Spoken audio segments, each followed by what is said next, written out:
www.congofrance.com. Il est le gouverneur d'une des régions les plus instables du continent, le Nord Kivu, dans l'est de la République démocratique du Congo. Cette zone n'est plus à la merci des rebelles du M23, mais la violence n'a pas pour autant disparu. Témoin, les accrochages meurtriers la semaine dernière entre des militaires du Congo et du Rwanda et la présence d'autres mouvements rebelles. Alors, où en est la lutte contre ces groupes armés qui continuent de tuer et de violer? Julien Paloukou, en ligne de Goma, répond aux questions de Christophe Boisbouvier. Julien Paloukou, bonjour.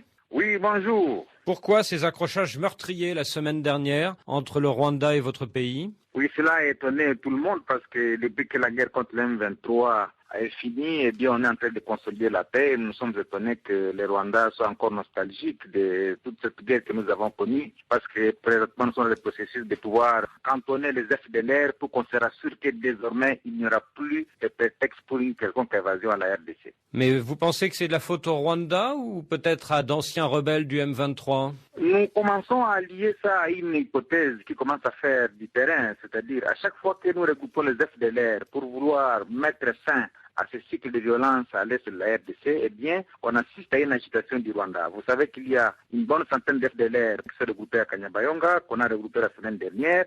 Au Sud Kivu également, on a regroupé une bonne centaine. Alors nous nous demandons, est-ce que ce n'est pas ça que le Rwanda veut casser? Parce que si le processus réussit finalement, on se rend compte que dans la région, il n'y aura plus de prétexte qui peut être à l'origine d'une guerre. Alors, ce début de cantonnement des FDLR ne concerne qu'une centaine de personnes et pour beaucoup d'observateurs, ce n'est qu'une goutte d'eau.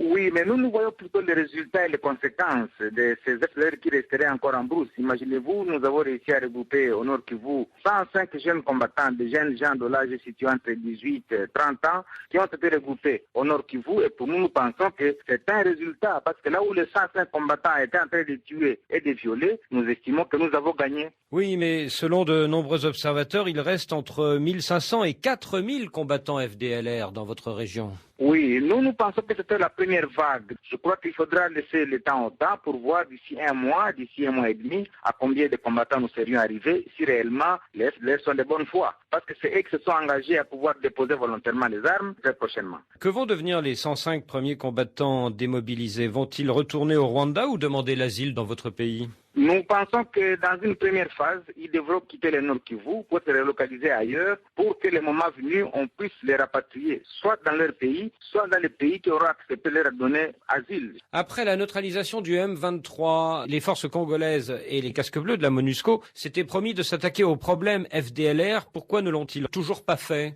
Oui, après la débâcle du M23, bien, il est resté une autre grande menace, à savoir les rebelles ougandais qui se situent au nord de la province. Je crois que le gouvernement a eu le choix de s'attaquer à cette grande menace qui est présente dans cette région depuis les années 90 et que donc il appartenait au gouvernement de faire un choix et je peux vous rassurer qu'aujourd'hui les opérations se mènent très très bien. Et la troisième étape qui devait venir, c'est celle de s'attaquer effectivement aux FDLR, mais maintenant qu'eux-mêmes ont dit qu'ils déposent volontairement les armes, on va évaluer ce qu'ils sont en train de dire et qu'ils sont en train de faire une opération de charme. Les forces armées tiennent encore à l'option militaire pour toutes les menaces qui pèsent sur la sécurité à l'est de la RDC.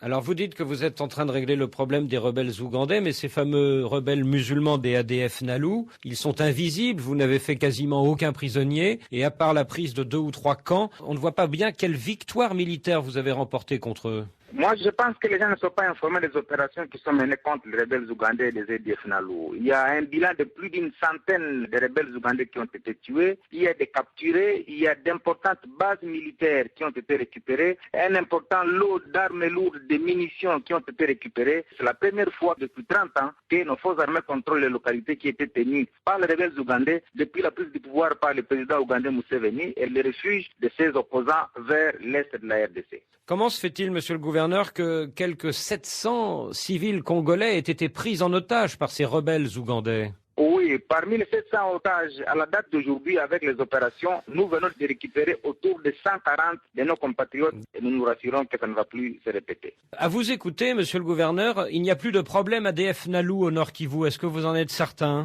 Non. guerrière, soit urbaine, soit rurale, où les différentes forces s'adonnent à des kidnappings des gens, des braquages. Donc il y a encore beaucoup à faire pour que, au bout peut-être de 6 mois, d'une année, nous puissions dire clairement qu'on a totalement nettoyé cette zone qui était tenue par les rebelles ADF NALU. Monsieur le gouverneur, merci. Julien Paloukou, le gouverneur du Nord Kivu dans l'est de la RDC, était avec Christophe Boisbouvier. Ce président, il faut qu'il parte et il partira. Ce président, il faut qu'il parte et il partira.